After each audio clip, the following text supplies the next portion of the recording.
إن الحمد لله نحمده ونستعينه ونستغفره ونعوذ بالله من شرور أنفسنا وسيئات أعمالنا من يهده الله فلا مضل له ومن يضلل فلا هادي له وأشهد أن لا إله إلا الله وحده لا شريك له وأشهد أن محمدا عبده ورسوله يا أيها الذين آمنوا اتقوا الله حق تقاته ولا تموتن إلا وأنتم مسلمون يا أيها الناس اتقوا ربكم الذي خلقكم من نفس واحدة وخلق منها زوجها وبث منهما رجالا كثيرا ونساء واتقوا الله الذي تساءلون به والأرحام إن الله كان عليكم رقيبا يا أيها الذين آمنوا اتقوا الله وقولوا قولا سديدا يصلح لكم أعمالكم ويغفر لكم ذنوبكم ومن يطع الله ورسوله فقد فاز فوزا عظيما أما بعد فإن أصدق الحديث كتاب الله وخير الهدي هدي محمد صلى الله عليه وسلم وشر الأمور محدثاتها وكل محدثة بدعة وكل بدعة ضلالة وكل ضلالة في النار أما بعد. Donc nous sommes toujours dans notre série de réfutations contre Ousmane Timéra. Et l'audio d'aujourd'hui portera sur un sujet important. Ce sujet a rapport avec le mariage des enfants. Qu'est-ce que l'islam dit par rapport au mariage des enfants? Est-ce que c'est permis de marier des enfants non pubères ou pas? Si c'est permis, est-ce que c'est valide ou pas? C'est de ça qu'on va parler aujourd'hui. Donc, toujours dans la même vidéo, sur le mariage de Aïcha radhiyallahu anha, la même vidéo qu'on a train d'analyser depuis là. Donc, à partir de la 5e minute 35, à partir de la 5e minute 35e seconde jusqu'à la 6e minute 18e seconde, Ousmane Timéra nous dit ceci. Je vous laisse écouter. De personnes adultes. Dans le Coran, à un moment donné, il est parlé de mariage en disant, au propos des femmes, lorsqu'ils atteignent l'âge du mariage. C'est qu'il y a déjà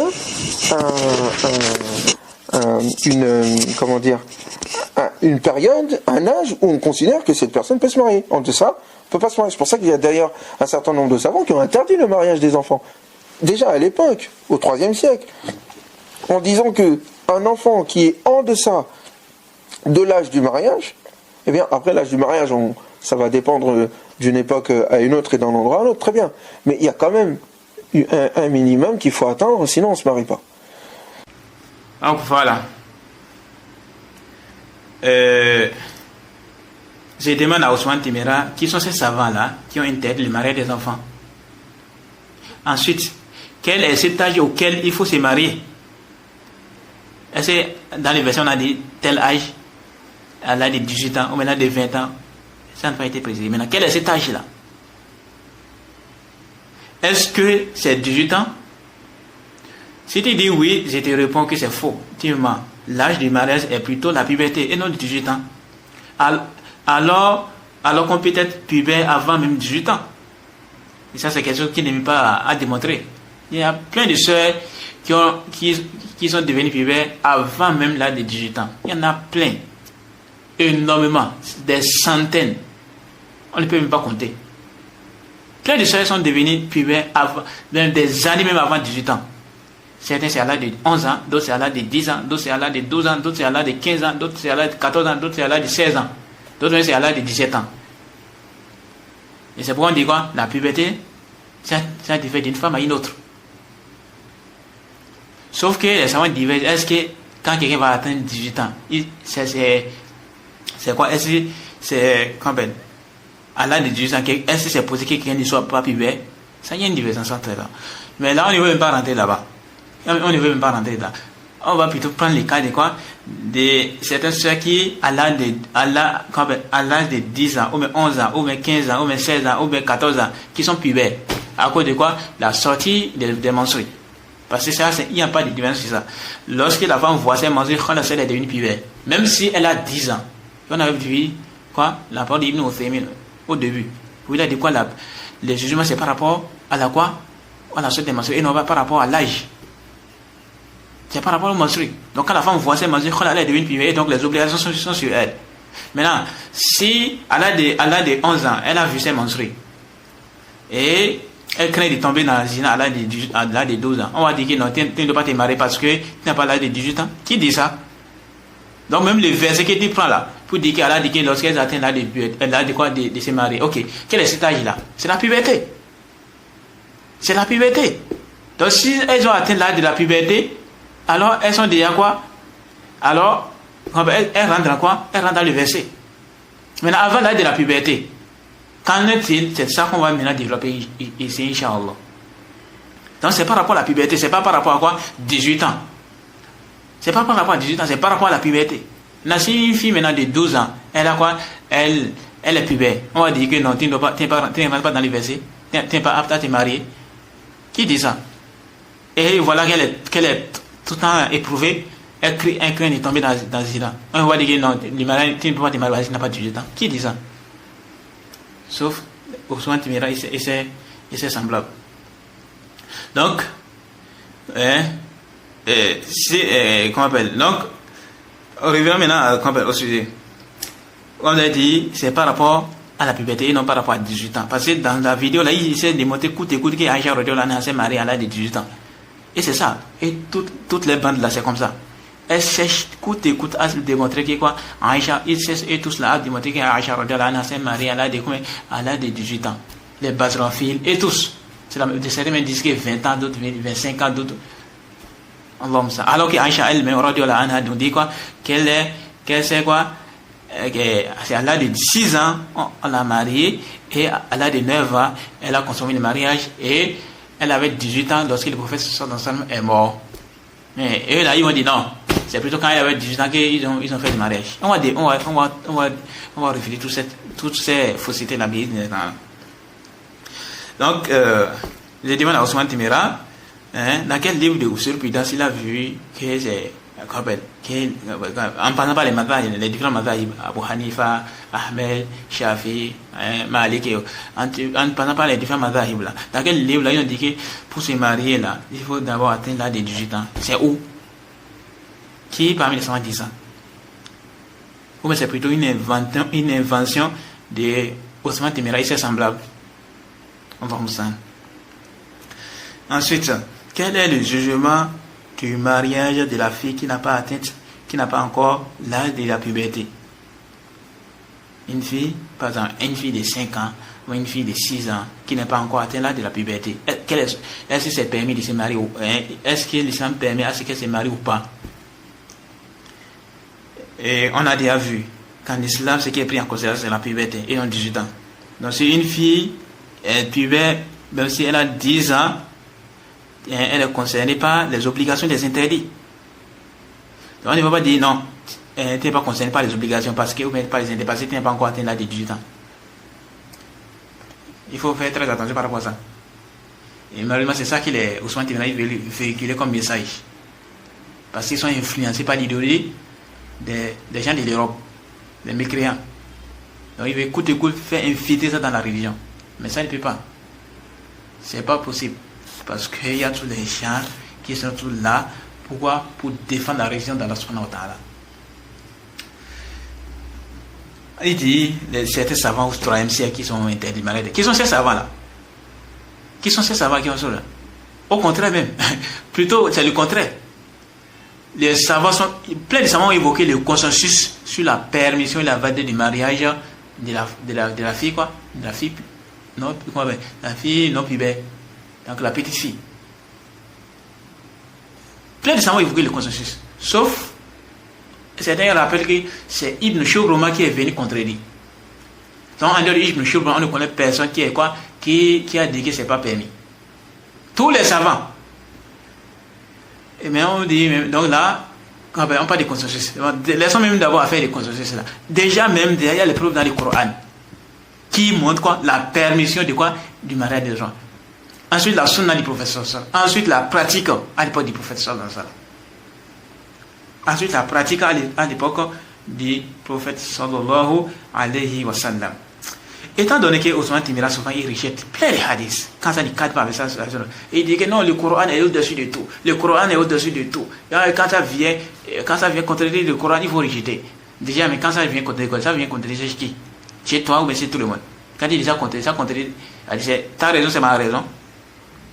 C'est impossible que les hadiths du prophète soient en contradiction avec les versets du Coran. Ça c'est impossible. Si toi tu vois qu'il y a une contradiction entre un hadith du prophète sallam et les versets coraniques, il y a des cas. Soit le problème est à ton niveau, ou soit le hadith n'est pas authentique. Maintenant, une fois que les savants des hadiths ont démontré que le hadith est authentique, et toi tu vois qu'il y a des contradictions, alors sache que chez toi il y a un problème. Tu as un problème. C'est impossible qu'un hadith soit authentique et ça vient en contradiction avec les versets coraniques. Ça c'est impossible. Il faut mettre ça en combat. Il faut aggraver ça dans quoi? Il faut mettre ça dans la tête. Quand vous voyez un hadith qui est authentique, des savants des hadiths, les Bukhari, Muslim, Daraqutni, l'imam Ahmed, les savants ils disent que c'est un hadith qui est authentique. Et quelqu'un dit, les authentiques et toutes les bandes qui disent non, que c'est pas authentique, parce que ça vient contre le Coran. Alors il faut savoir que eux, ils ont un problème. Le problème n'est pas au niveau des hadiths du prophète sallallahu alayhi wa sallam. Le problème c'est avec les raisons. Le problème se trouve à leur niveau et non au niveau de quoi? Les hadiths. Parce que lorsque les hadiths sont authentiques, c'est impossible qu'ils se soient contrariés avec les versets. Pourquoi? Parce que les hadiths sont authentiques, c'est la révélation de la subhanahu wa ta'ala. Lorsque les hadiths n'est pas authentique, ça veut dire que c'est pas le prophète qui a dit ça, en réalité. Sallallahu alayhi wa sallam. Donc lorsque tu vois qu'un hadith qui se trouve dans Bukhari et Muslim, et plus que ça, Bukhari et Muslim ont rapporté, plus que ça, les gens de Sunan, également les autres livres, ils ont rapporté, et les savants sont unanimes sur son authenticité. C'est fini, ça ne peut jamais contrer le Coran. Si c'est ça qui va contrer le Coran, sache que le problème c'est trop à ton niveau. Donc il va falloir que tu cherches à régler ça. En faisant quoi? En retournant vers les savants. Et non pas en retournant vers ces carrés de Ousmane Timira et toutes les bandes. Et ils ne connaissent rien. Juste pour parler des ambiguïtés, semer des doutes dans les cœurs des musulmans. Il faut vraiment prendre garde de ces gens. Les alimentaires, les Islam Ibn Ahmed, et toutes les bandes. Il faut prendre garde à eux. Donc, comme je disais, étant donné que Ousmane Timira, il aime rejeter plein de trucs, il y a des hadiths qui ne quand avec sa tête. Ok, maintenant, il va dire quoi par rapport à ces versets-là? Va-t-il les rejeter ou bien il va prendre ça en considération? Alors, soyez attentifs. Allah nous dit ceci dans le Coran. La sourate Talaq, ça c'est la sourate le divorce, ça c'est la sourate 65 du Coran. Le verset 4, Allah dit Wallahi ya'isna min al-mahid min nisa'ikum in irtabitum fa'iddatuhunna thalathatu ashhur wallahi lam yahidn wa ulatul ahmali ajaluhunna an yada'na hamlahunna.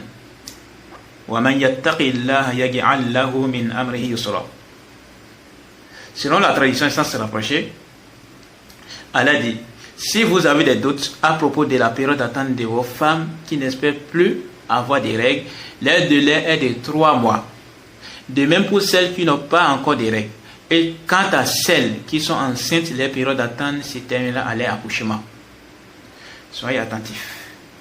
Selon la tradition sans se rapprocher, elle a dit quoi? Si vous avez des doutes à propos de la période d'attente de vos femmes qui n'espèrent plus avoir des règles, leur délai est de 3 mois. De même pour celles qui n'ont pas encore des règles. Donc les menstrues quoi. Et quant à celles qui sont enceintes, leur période d'attente se terminera à leur accouchement. Et ensuite elle a dit quoi? Ça c'est le verset 4 de la sourate 65 du Coran. Dans ce verset, Allah nous a parlé de quoi? 3 catégories de femmes. La première catégorie, c'est qui? Ce sont les femmes qui voient les menstrues. C'est bon? Ce sont les femmes qui voient les menstrues. La deuxième catégorie de femmes, c'est qui? Celles qui ne voient pas les menstrues. Et la troisième catégorie, ce sont les femmes enceintes. Parce qu'elle a dit quoi? Si vous avez des doutes à propos de la période d'attente de vos femmes. De qui? De vos femmes qui n'espèrent plus avoir des règles. Donc ça veut dire elles n'espèrent plus avoir des règles. Donc ça parle de qui? Des femmes qui... excusez-moi. Donc les 3 catégories... Les 3 catégories de femmes, c'est qui? Celles qui n'espèrent plus avoir des menstrues. Celles qui n'espèrent plus avoir des menstrues. Ça c'est la première catégorie. La deuxième catégorie, c'est celles qui n'ont pas de règles. Celles qui n'ont pas de règles. Et la troisième catégorie, c'est qui? Les femmes qui sont enceintes. Allah subhanahu wa ta'ala dans la sourate Baqarah, il nous a parlé de qui? Allah subhanahu wa ta'ala nous a parlé des femmes, quand il a parlé des divorces. Il a dit quoi? Il a dit wal mutallaqatu yatarabbasna bi anfusihinna thalathata quru. Selon la tradition sans se rapprocher, Allah dit et les femmes divorcées doivent observer un délai d'attente de 3 périodes de quru. Maintenant, les savants divergent. C'est quoi 3 périodes de quru? Certains ont dit 3 périodes de quru, c'est-à-dire 3 périodes de menstrues, et d'autres disent c'est plutôt 3 périodes de pureté. Mais là, c'est pas là-bas que je vais en venir en fait. Donc dans les versets, Allah a parlé quoi? Des femmes qui doivent atteindre, ils doivent attendre quoi? 3 périodes de quoi? De quru.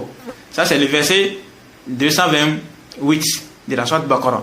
Et au verset 234, Allah dit وَالَّذِينَ يَتَوَفَّوْنَ مِنْكُمْ وَيَذَرُونَ أَزْوَاجًا يَتَرَبَّصْنَ بِأَنفُسِهِنَّ 4 أشهر وعشرا. Selon la tradition sans se rapprocher, ceux des votes qui la mort frappe et qui laissent des épouses, celles-ci doivent observer une période d'attente de 4 mois et 10 jours. Maintenant, lorsque Allah a révélé ces versets-là, parce que quand on revient, ça c'est quoi? La sourate Baqarah. Donc Allah a parlé de quoi? Les femmes qui ont quoi? La période d'attente des femmes, donc des veuves, c'est combien? 4 mois et 10 jours. Et de l'autre côté, les femmes qui voient les menstrues, Allah a parlé de quoi? De 3 périodes de quru. Et certains disent quoi? 3 périodes de menstrues, d'autres disent non, c'est 3 périodes de quoi? De pureté. Maintenant, dans la sourate Talaq, Allah a parlé de 3 autres catégories de femmes. Qui sont ces femmes-là? La première, c'est que les femmes qui n'espèrent plus avoir des règles. Elles doivent faire quoi? Elles doivent attendre 3 mois. Elles doivent observer 3 mois. La deuxième catégorie, c'est quoi? Les femmes qui n'ont pas de règles. Et la troisième catégorie, c'est quoi? Les femmes enceintes.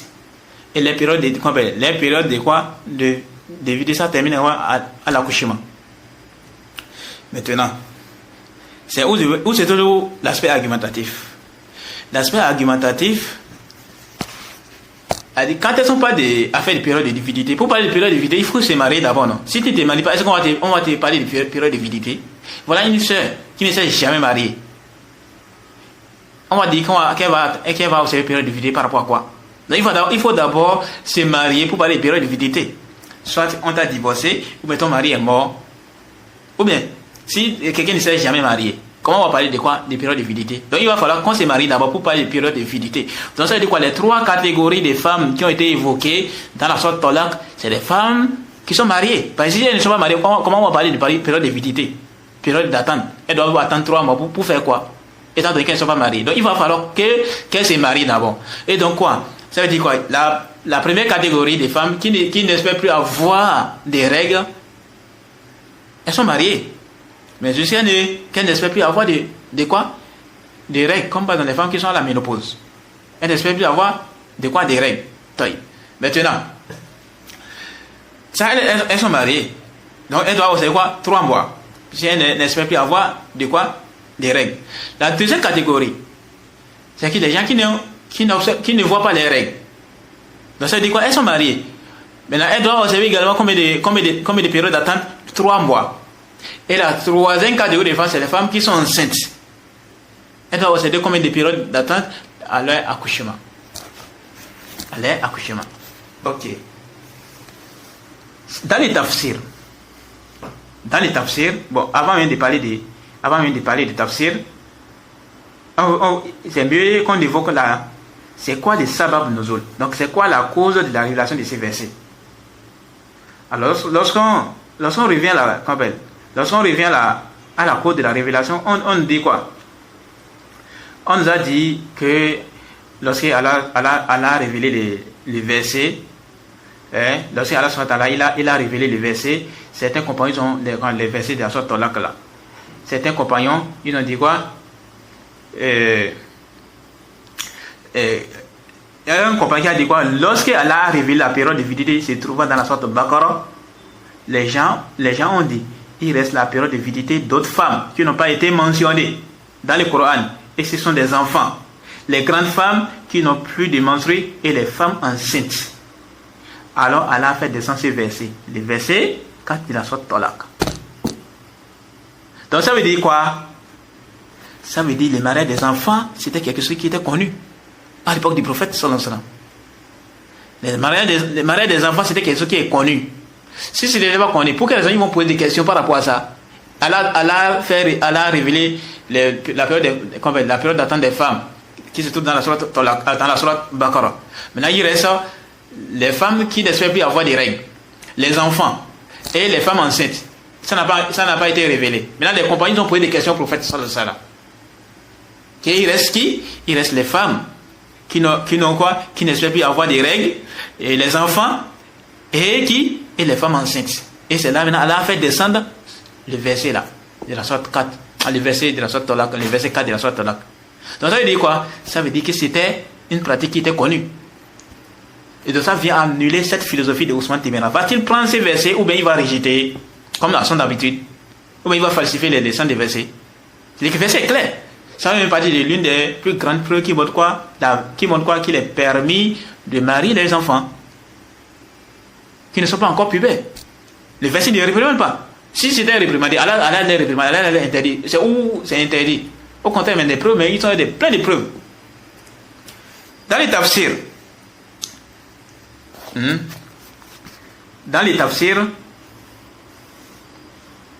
le Cheikh Saadi a dit ceci.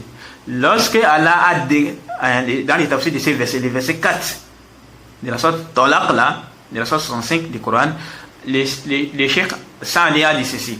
Lorsque Allah a cité les divorces ordonnés et qui doit respecter la période de vitalité des femmes, Allah parle de cette période de vitalité et il dit: si vous avez des doutes à propos de vos femmes qui n'espèrent plus avoir des règles et celles qui n'ont pas de règles, soit elles n'ont plus de règles, soit à cause de leur âge avancé ou pour une autre raison qui justifie que ces femmes n'ont plus de menstrues, alors les périodes de vitalité seraient de 3 mois.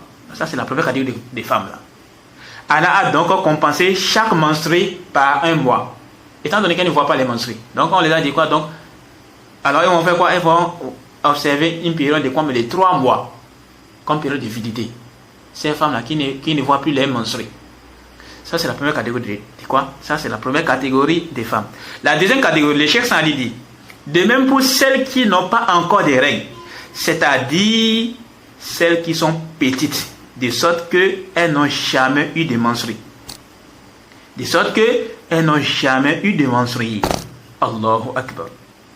Cela concerne également celles qui ont atteint l'âge de la puberté, mais qui n'ont jamais eu de règles. Elles sont comme celles qui n'espèrent plus les menstrues. Et il a également parlé quoi? Quant à celles qui ont les règles, Allah a cité les périodes de vitalité dans la sourate Baqarah, le verset 228. Et ensuite, il a dit quoi? Quant à celles qui sont enceintes, c'est-à-dire les périodes de vitalité se terminera à l'accouchement. C'est-à-dire lorsqu'elles accoucheront de tout ce qu'il y a dans leur ventre, que ça soit un enfant ou plusieurs. Ainsi, on ne prend pas en compte ni les mois, ni autre que les mois.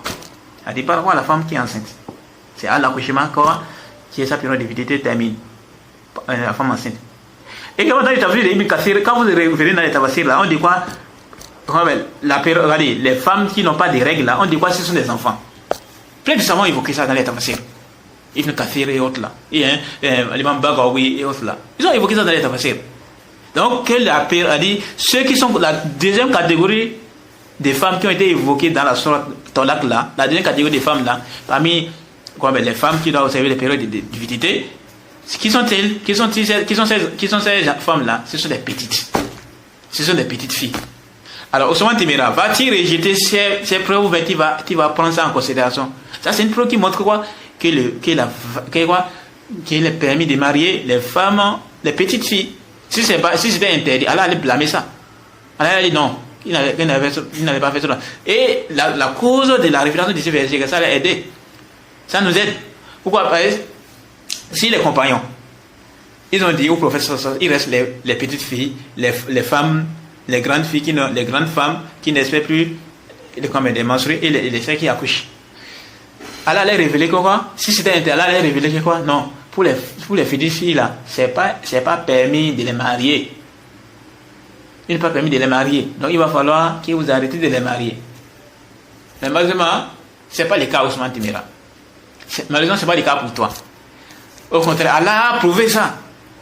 Il les a dit quoi? Que les périodes de vitalité, c'est quoi? C'est comme également la période de vitalité des femmes qui qui ne souhaite plus avoir des règles. Et c'est comme des périodes de virilité, c'est 3 mois. C'est 3 mois. Ça, c'est une preuve qui vient quoi? Qui vient détruire toute ta philosophie là. Donc en réalité, vous devez approuver les mariages d'Aïcha. Même si on dit qu'Aïcha était petite, comme vous le dites. Hein? Même si on dit qu'elle était petite, normalement vous allez accepter ça. Pourquoi? Parce qu'il y a une preuve, ça tient sa source depuis le Coran. Depuis le Coran. Il y a une preuve qui est venue dans le Coran. C'est pas tout. Continuons toujours. Il y a une autre preuve qui est venue également dans la sourate Nisa. Soyez attentifs. Le Ousmane Temera, qu'est-ce qu'il va dire par rapport à ça? Il va falsifier les versets là, comme à son habitude, comme il essaie de faire quoi? De résumer plein de textes. Là, on n'est pas rentré dans les hadiths, hein. On est d'abord avec le Coran. Nous sommes d'abord au niveau du Coran. Alors, soyez attentifs. Allah nous dit ceci dans le Coran. Bon, je vais aller, je vais partir directement. Selon la tradition sans se rapprocher, Allah nous dit ceci. Ça, c'est la sourate Nisa, le verset 127. Allah dit, selon la tradition sans se rapprocher, Allah dit, et il t'interroge à propos de ce qui a été décrété au sujet des femmes. Il dit, Allah vous donne son décret là-dessus, en plus de ce qui vous a est récité dans les livres au sujet des orphelines auxquelles vous ne donnez pas ce qui leur a été prescrit et que vous désirez épouser, et au sujet des mineurs encore d'âge faible, vous devez agir avec équité envers les orphelins. Ici on ne parle de quoi? Les mariages des orphelins. Vrai ou faux? Frère, les mariages des orphelins. Alors, on parle des orphelins. Non, c'est qui? Bon, les mariages des orphelines. Qui est orphelin en islam? L'orphelin, c'est quelqu'un qui a perdu son père avant l'âge de la puberté. Après l'âge de la puberté, on ne dit pas que la personne est orphelin. Donc, par exemple, ton père est mort, alors que tu as 20 ans, par exemple, et tu es puberté. On ne dit pas que tu étais orphelin. En islam, il ne parle pas de ce qui est connu dans c'est les koufars et autres, c'est pas de ça que je parle. Ici, on parle ici en islam, par rapport à l'islam. Donc, les mariages des orphelins, c'est pas quelque chose qui est interdit en islam. Au contraire, c'est permis. Au contraire, c'est permis. Donc, Allah nous parle des mariages des orphelins. Et dans un autre verset, ça c'est le verset 127 de la sourate Nisa. Maintenant, le verset, excusez-moi,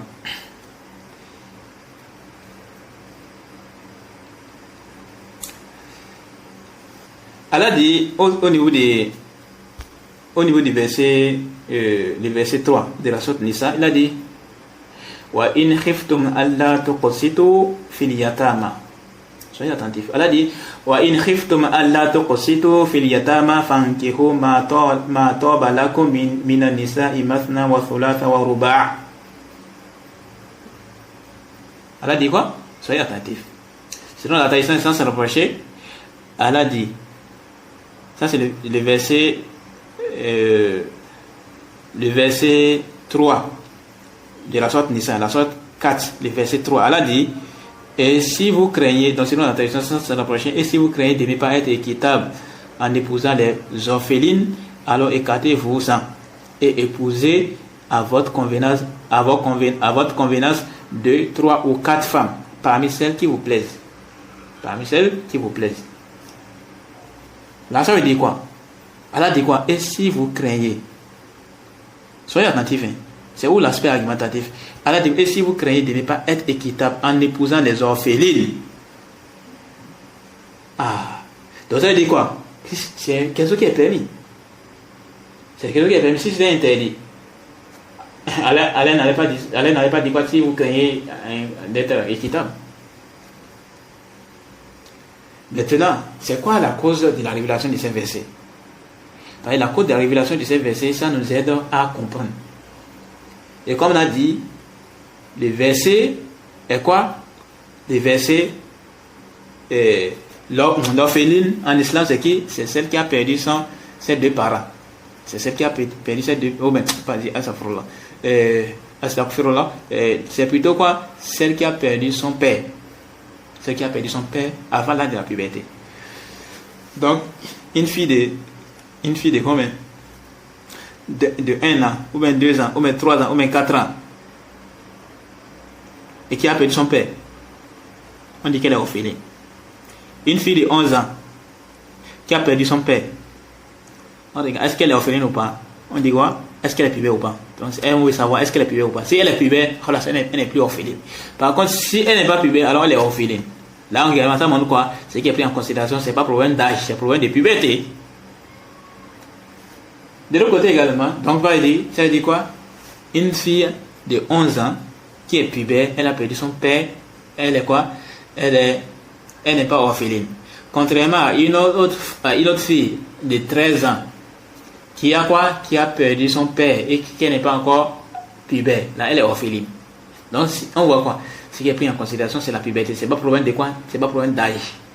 C'est pas problème d'âge, c'est problème de puberté. Est-ce qu'elle est pubère ou pas? Maintenant, à quel moment on dit qu'une fille est pubère? Lorsqu'elle voit ses monstres. Maintenant, quelle est la cause de la révélation de ces versets quand elle n'a pas de mariage des orphelines?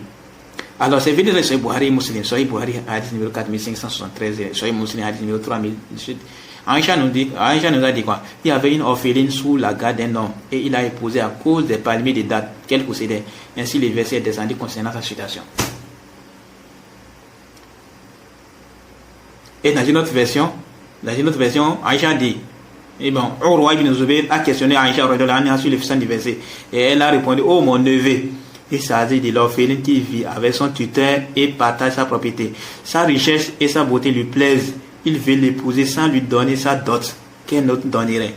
C'est-à-dire, étant donné qu'il fait les dépenses pour l'enfant, et donc il ne veut pas lui donner la dot. Il a dit, c'est qu'il ne pas dans le support, maintenant si la dot est de 200 € maintenant, qu'il devait donner maintenant, il veut donner moins que ça.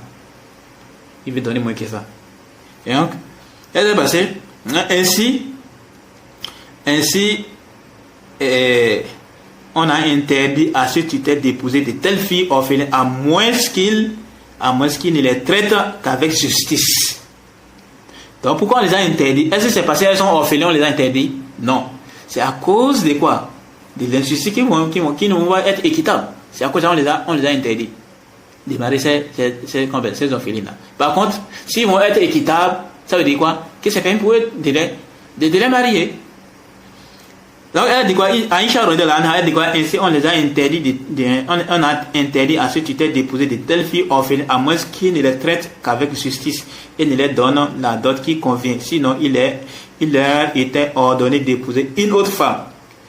Les gens ont donc interrogé le prophète concernant le mariage avec une orpheline. Alors Allah a révélé le verset 127 qu'on avait lu premièrement là, de la sourate Nisa. Où Allah dit quoi? Et il t'interroge à propos de ce qui a été décrété au sujet des femmes. Dit, Allah vous ordonne son décret là-dessus. En plus de ce qui vous avez récité dans les livres au sujet des orphelines auxquels vous ne donnez pas ce qui leur a été prescrit et que vous désirez épouser, et au sujet des mineurs encore d'âge faible, vous devez agir avec équité envers les orphelins. Jusqu'à la fin du verset. Donc, ça veut dire quoi? En fait, le verset permet de quoi? Le mariage des orphelines. Et l'orpheline, c'est qui? C'est celle qui a perdu son père avant l'âge de la puberté. Avant l'âge de la puberté. C'est la personne qui est orpheline. Donc, le verset, également, c'est une preuve sur quoi? La permission du mariage des jeunes filles. Parmi également les preuves. Donc, on a vu quoi? Il y a des preuves il y a déjà les preuves sur la permission du mariage des enfants dans le Coran. Maintenant, dans la sunna du prophète sallallahu alayhi wa sallam. Dans la sunna du prophète sallallahu alayhi wa sallam, quand le prophète dit quoi? Ouvre les jeunes. Celui d'entre vous qui est capable de se marier, qu'il le fasse. Le prophète s'adresse à qui? Aux jeunes. Et les jeunes, c'est qui? On dit quoi? C'est celui qui a atteint. On dit quoi? Les jeunes, c'est celui qui a au plus 30 ans. Au plus 30 ans. Celui qui est jeune. Parce qu'au-delà de 30 ans, on dit plus la personne est jeune. comme c'est venu dans la langue arabe. Donc au-delà des 30 ans, la personne n'est pas quoi? La personne n'est plus jeune.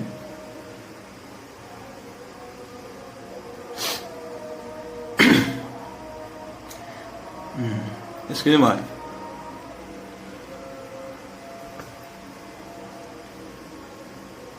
Donc, comme je disais, le jeune est celui qui a atteint, le jeune est celui qui a quoi? Au plus de 30 ans. Donc, il a dit l'intervalle, on dit quoi? De l'âge de la puberté jusqu'à l'âge de 30 ans. L'âge de la puberté jusqu'à l'âge de 30 ans. Maintenant, c'est où l'aspect argumentatif? L'aspect argumentatif, c'est quoi? Le fait que quelqu'un peut être pubère avant l'âge de 18 ans.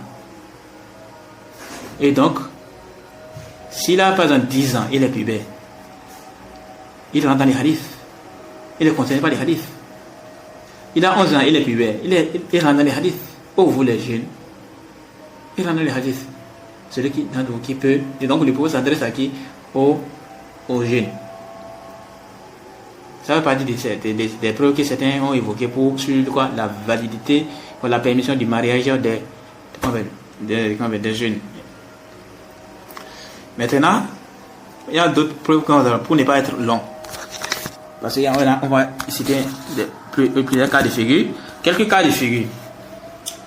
Les mariages des filles du prophète sallallahu alayhi wa sallam. Et les filles du prophète sallallahu alayhi wa sallam, il s'est marié avec Khadija radhiyallahu anha et il a eu des enfants. Il y a tous les enfants du prophète sallallahu alayhi wa sallam, il y avait comme mère Khadija radhiyallahu anha, sauf Ibrahim, dont sa mère était quoi? Il était une autre femme. Donc, parmi les enfants du prophète sallallahu alayhi wa sallam, le prophète avait des filles. Parmi elles, il y a Zainab, il y a Ruqayya, il y a Kulthum et il y a Fatima. Ce sont les filles du prophète sallallahu alayhi wa sallam. À quel âge Zainab s'est mariée?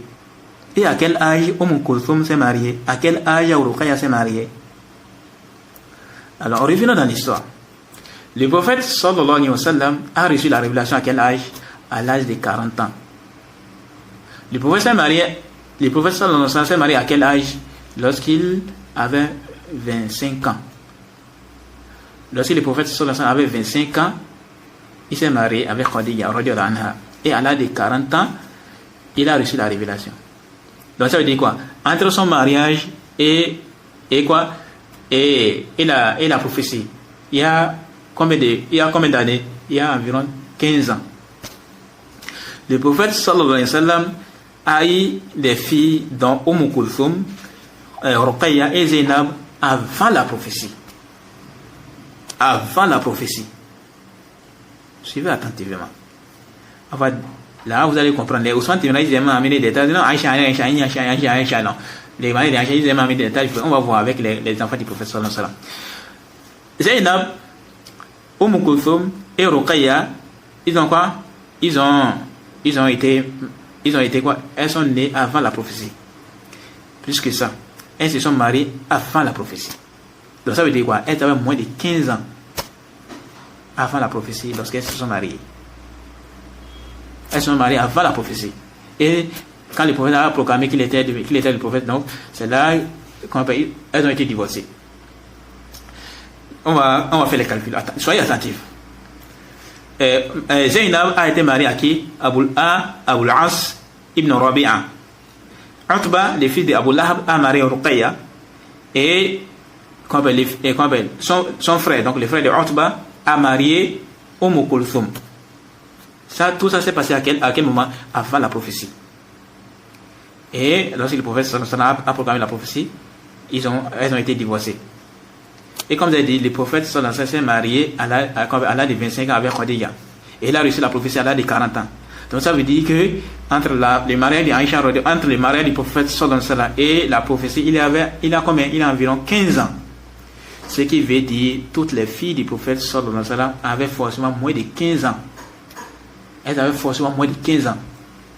Les Zainab, Ruqayya, Kulthum, elles avaient moins de 15 ans à forcer. Pourquoi? Parce que elles sont nées avant la prophétie. Et le prophète sallallahu alayhi wa sallam s'est marié à l'âge de 25 ans. environ. Zainab, soyez attentifs, Zainab, on rapporte que Zainab est née alors que le prophète sallallahu alayhi wa sallam avait 30 ans dans l'histoire. Retenez l'histoire. On dit que Zainab, radiyallahu anha, elle s'est mariée, elle est née. Donc on est en train de parler ici de la naissance de Zainab. Zainab s'est mariée, c'est elle la plus âgée. Elle s'est mariée alors que le prophète sallallahu alayhi wa sallam avait 30 ans. Donc ça veut dire quoi? 5 ans après le mariage, elle est née. Zainab est née 5 ans après le mariage du prophète sallallahu alayhi wa sallam. Ruqayya, radiyallahu anha, elle est née alors que le prophète sallallahu alayhi wa sallam avait environ 33 ans. Donc ça veut dire qu'il faut environ combien? Que ça veut dire quoi? Elle est née 8 ans environ combien? Après le mariage du prophète sallallahu alayhi wa sallam. Je répète encore. Zainab est née alors que le prophète sallallahu alayhi wa sallam avait environ 30 ans. Donc ça veut dire quoi? Qu'elle avait environ... Ça veut dire quoi? Qu'elle est née 5 ans après le mariage du prophète sallallahu alayhi wa sallam. Ruqayya est née lorsque le prophète sallallahu alayhi wa sallam avait environ 33 ans. Donc quoi? Ça veut dire 8 ans après le mariage du prophète. Donc ça veut dire qu'il y avait 3 ans de différence entre Ruqayya et Zainab. Kulthum, pareil également. Kulthum également. Elle est mariée également avant, elle est née plutôt avant la prophétie. Et tout cela est rapporté par Ibn Abdul Barr, Al-Hakim et autres là. Ils ont rapporté ça. Vous pouvez retenir dans l'histoire. Maintenant, revenons sur le cas de Zainab. Si Zainab est née alors que le prophète avait 30 ans, et qu'à l'âge de 40 ans, le prophète a reçu la révélation, donc ça veut dire que Zainab avait moins de 10 ans. Vrai ou faux? Vrai. Avait moins de 10 ans. Donc ça veut dire quoi? Zainab avait moins de 10 ans environ. Donc elle avait environ 10 ans lorsqu'elle s'est mariée. Donc ça veut dire quoi? Zainab, radiyallahu anha, avait plutôt moins de 10 ans, radiyallahu anha, lorsqu'elle s'est mariée avec qui? Avec Abu al-As ibn Rabi'a. Puis elle s'est mariée avant la prophétie. Donc ça veut dire quoi? Alors que entre sa naissance et la prophétie, il y a environ 10 ans. Donc ça veut dire quoi? Elle avait moins de 10 ans lorsqu'elle s'est mariée avec Abu al-As ibn Rabi'a. Alors Ousmane Timera, qu'est-ce que tu vas dire par rapport à ça? Vas-tu rejeter ou bien tu vas prendre ça en considération? C'est pas tout, on continue toujours. On prend Ruqayya. Ruqayya est née alors que le prophète avait environ 33 ans. Donc ça veut dire quoi? À la prophétie, elle avait environ combien d'années? Environ 8 ans. Ou bien, elle avait environ 8 ans. Et la prophétie a... Mais 7 ans même. Je dis, mais 7 ans même. Donc, ça veut dire quoi? Et étant donné qu'elle s'est mariée avant, elle s'est mariée avant la prophétie. Donc ça veut dire qu'elle avait moins de 7 ans lorsqu'elle s'est mariée. Et Kulthum, quant à elle, on rapporte qu'elle avait environ 6 ans lorsque le prophète avait reçu la révélation. Donc ça veut dire quoi? Qu'elle s'était mariée dans les environs de 6 ans. Et lorsque le prophète a reçu la prophétie, Fatima radiyallahu anha, elle avait environ 5 ans. Elle avait environ 5 ans. Maintenant, quand on fait les calculs, ça veut dire quoi?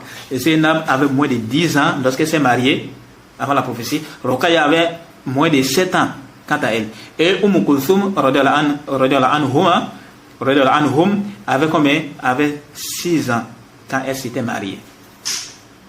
Vu que toutes les trois se sont mariées avant la prophétie. Et lorsque le prophète a annoncé qu'il était le prophète et le messager d'Allah à Quraysh, ceux-ci ont commencé par employer diverses méthodes pour les nuire, ainsi qu'à ses compagnons. Et les 3 filles du prophète ont été divorcées après que le prophète a annoncé la prophétie. Et c'est après cela qu'Ibn Uthman ibn Affan radiyallahu anhu, il avait quoi? Il a marié Ruqayya. Et après, quand Ruqayya est morte, il a marié sa soeur Kulthum. Alors, vous avez dit quoi par rapport à ça, Ousmane Timera et toute votre bande? Le prophète a marié ses filles avant l'âge de 18 ans. Vous avez dit non, Aïcha. Ok, la fille du prophète alors. Vous allez dire quoi par rapport à ça? Vous allez accepter ou vous allez rejeter? Vous suivez les voies de passion. Il est temps de délaisser le suivi de la passion pour revenir à la vérité. Parce que, soit, comme Allah dit dans la sourate Qasas, S'ils ne te suivent pas, sache qu'ils sont sur les passions. Il n'y a pas trois voies. Il n'y a que deux voies. Soit tu suis la vérité, qui est la guidée du professeur, ou bien tu suis ta passion. Qui est quoi? Qui est les chantiers de shaitan. Qu'Allah nous en préserve. C'est pas tout. On continue toujours. Ça, c'est le cas du prophète sallallahu alayhi wa sallam. Là, les compagnons du prophète sallallahu alayhi wa sallam. Quelques compagnons du prophète. Le prophète sallallahu alayhi wa sallam, il a marié. Il a quoi? Il a fait marier la fille de son oncle Hamza à Salma ibn Abi Salama. Ibn Abi Salama, qui s'appelle Salama ibn Abi Salama. Le prophète l'a marié à une fille de Hamza. Alors qu'ils étaient toutes. Elles étaient quoi? Ils étaient des enfants. Revenons dans l'histoire. Soyez attentifs. Salama ibn Abi Salama est plus âgé que son frère, Omar. Omar là, lui, il est quoi? Il est né en Éthiopie. À l'époque. Il était né lorsque Nagashi était en vivant, donc en Éthiopie. Il était né là-bas. Qui était né là-bas? C'est Omar. Maintenant, son frère est plus âgé que lui. Or, il a été dit qu'il avait 2 ans. Alors qu'il était né en l'an 2 de l'Égypte. Et qu'il avait environ 8 ans lorsque le prophète sallallahu alayhi wa sallam est mort. Qui? Omar là. Maintenant, son grand frère est plus âgé que lui. De peu. Quand on rapporte que sa mère Umm Salama l'allaitait lorsqu'il était arrivé en Éthiopie. Quand ils avaient fait la hijra là. Quand les migrants les persécutés, ils ont fait la hijra à l'époque. Donc, Umm Salama allaitait Salama là. En ces temps. Et 2 ans plus tard, Salama, donc quelques temps plus tard, Salama Omar plutôt, le petit frère est né. Après, Abu Salama, il était mort. Après, c'est après maintenant que le prophète a marié Salama, quand là les agrès. Donc ça veut dire quoi? Si on fait le calcul, ça veut dire quoi? Il y avait une différence entre 2 à 3 ans de différence entre eux. Parce qu'on dirait que même que les âges étaient très petits. C'est-à-dire, il n'y avait pas une grande différence comme ça. Maintenant, ça veut dire quoi? Que lorsque le prophète sallallahu alayhi wa sallam est mort, il avait environ 12 ans. Il tournait autour de 12 ans. Maintenant, on rapporte que le prophète les avait marié à la fille de Hamza. Et qu'elle aussi, elle était petite. Donc, on va dire quoi par rapport à ça? Étant donné qu'il veut montrer que non, comme ça. Ils étaient des petites. C'est pas tout.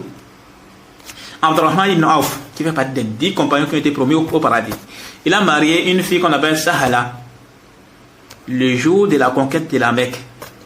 Et cette fille-là, c'est le jour qu'elle est née, qu'elle a été mariée. Le jour que Sahala, radiyallahu anha, est née, c'est le jour-là que Abdurrahman ibn Auf anhu l'a marié. Et c'était le jour de la conquête de la Mecque. Il va dire quoi par rapport à ça? Va-t-il rejeter mais il va faire trop? Non, le mariage est comme ça. C'est pas tout. Sa fille, la femme du prophète sallallahu alayhi wa sallam, anha, elle a été mariée très jeune. Le prophète sallallahu alayhi wa sallam l'a mariée alors qu'elle avait environ 17 ans. Le prophète a marié sa fille alors qu'elle tournait autour de 17 ans. C'est pas tout. Avant que le prophète ne la marie, sa fille, elle avait déjà été mariée auparavant. 2 mariages même. Parce que elle s'était d'abord mariée auparavant avec un homme. Et après, ils se sont séparés. Quand ils se sont séparés, elle s'est remariée avec quelqu'un d'autre. Et cette personne a été tuée lors de la bataille de quoi? Le jour de Khaybar. Et c'est là, après ça maintenant, que le prophète l'a épousée. Et en ce temps, elle avait environ 17 ans. Quand le prophète l'avait épousée. Comme ça a été rapporté dans l'histoire. Donc ça veut dire quoi? Qu'elle s'était mariée avant même qu'elle n'ait quoi? Avant même qu'elle n'ait 18 ans. Avant qu'elle n'ait même 18 ans. Donc imaginez à quel âge elle a fait son premier mariage et à quel âge elle a fait son deuxième mariage. Ousmane Timera, vas-tu revenir à la vérité ou bien tu vas rejeter? La fille de Ali ibn Abi Talib, radiyallahu anhu, qui s'appelle Kulthum, elle est dans les années combien? Elle a 6 de l'Égypte environ. Et elle a été mariée par qui? Par Omar ibn Khattab, radiyallahu anhu. Alors Omar était âgé. Elle était petite lorsque Omar là. Elle était petite, comment on rapporte dans l'histoire? Elle était petite lorsqu'il pouvait faire. Lorsque Omar radiyallahu anhu l'a mariée. Tout ça, ça nous montre quoi? Les pratiques, tout ça, ça nous montre quoi? Que c'est des pratiques qui étaient connues. C'est pas tout. Aïcha elle-même, elle a été demandée en mariage avant que le prophète ne vienne la demander en mariage. Après, comme ça a été annulé quand, après maintenant, le prophète l'a mariée. Donc ça veut dire quoi? Elle avait été demandée en mariage, Aïcha elle-même. Donc vous allez dire quoi? Elle est mariée à l'âge de 18 ans, ok. Elle avait été demandée en mariage. Vous allez dire quoi par rapport à ça? Avant que le prophète ne vienne. Vous allez dire quoi par rapport à ça? Vous allez rejeter? Allahumma salli. Également, d'autres là, comment on appelle? Qui est encore là? Omar, Ibn Omar, radiyallahu anhu. Comme c'est rapporté d'Ibn Omar. Il avait une nièce. C'est une orpheline. Elle a été mariée à bas âge. À bas âge, elle a été mariée. C'est la fille de son oncle Othman, qui était mort lors de la bataille de Badr. Et il a laissé derrière lui une orpheline qui s'appelait Zainab. Zainab là, c'est la nièce de Ibn Omar. C'est la nièce de Ibn Omar, je crois. Puis on a dit quoi? Son oncle. Plutôt, je vais dire quoi? C'est sa cousine plutôt. Je dis nièce. C'est plutôt sa cousine ou nièce. Et donc, si c'est sa cousine. Et elle était orpheline lorsque son père est mort lors de la bataille de Badr. Et elle a été mariée à bas âge quand elle était orpheline. Vous avez dit quoi par rapport à ça? Ousmane Timera et toute votre bande. Ensuite, on va terminer par ça. Il y a quoi? Le consensus. Certains savants ont évoqué le consensus. Les savants sont unanimes qu'il est permis au père de marier sa fille alors qu'elle est encore en bas âge. Et beaucoup de savants ont évoqué le consensus. Parmi eux, il y a l'imam Nawawi dans son expérience de Sahih Muslim, volume 9, page 206. L'imam Ibn Qudama dans les Mughni, volume 6, page 487. L'imam Bagawi dans Sharh Sunnah, volume 9, page 37.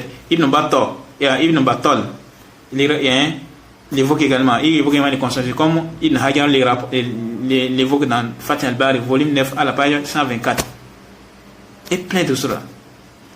Et Atta dit quoi? Lorsque l'homme fait marier sa fille alors qu'elle est encore petite, alors son mariage est permis et il n'y a pas de divorce. C'est la Sunan Kubra de l'imam Bayhaqi, volume 17, à la page 143. Et l'imam Zuhri, Hassan al-Basri et Qatar, ils ont dit lorsque les enfants ont été mariés par les pères à un homme alors leur mariage est valide et permis. Ça c'est dans le Musannaf Ibn Abi Shayba et le Musannaf de Abdurrazzaq. Et il y a plein de paroles des là. Donc on va dire quoi? Les preuves du Coran, les preuves de la Sunna et le consensus, la pratique du prophète, la pratique des compagnons, tout ça montre quoi? La validité et la permission du mariage des filles avant les trucs là. Ici on n'est pas en train de dire ici c'est obligé. Non, on n'est pas en train de parler de ça. Non, pas ici, est-ce que c'est permis ou pas? C'est de ça qu'on est en train de parler ici. Quelqu'un peut décider de quoi? De ne pas marier sa fille à quoi? Parce qu'elle n'est pas encore en train de... Oui, ça c'est... Il n'y a pas de problème par rapport à ça. Mais le fait de venir dire que c'est interdit, tu ne comprends pas répondre. Là on va dire quoi? Aïna dalil ala hada. C'est où la preuve de ça? Donc ça, quand nous en préserve d'une telle déviation. Donc on va essayer de s'arrêter ici. Prochainement on va continuer avec la suite de la vidéo où on va parler de quoi? À quel âge Aïcha radhiyallahu anha est... À quelle période Aïcha est née? Est-ce qu'elle est née avant la prophétie ou bien après la prophétie? On va parler de ces sujets-là dans les prochains audios. On va s'arrêter ici. Subhanakallah wa bihamdik. Ashhadu an la ilaha illa anta astaghfiruka wa atubu ilayk. Assalamu alaikum wa rahmatullahi wa barakatuh.